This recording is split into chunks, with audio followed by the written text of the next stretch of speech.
আসসালামু আলাইকুম।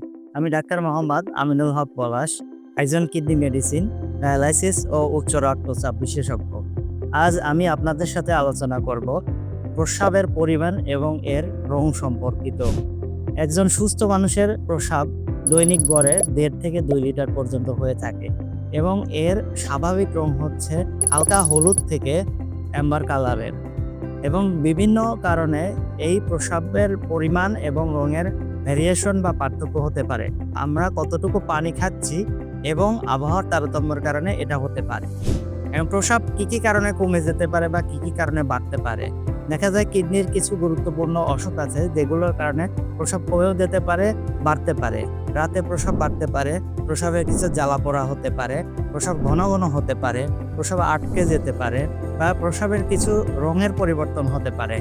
যেমন প্রস্রাব লালচে বা লাল রঙের হতে পারে, প্রস্রাব ঘোলাটে হতে পারে কিংবা কোনো সময় দুর্গন্ধ আসতে পারে। তো এগুলো কিডনির কিছু গুরুত্বপূর্ণ অসুখ, যেমন প্রস্রাবের ইনফেকশন, কিডনির প্রদাহ বা গ্লোমেরুলোনেফ্রাইটিস কিংবা কিডনির কার্যকারিতা কমে যাওয়া এরকম দিক ইঙ্গিত করে।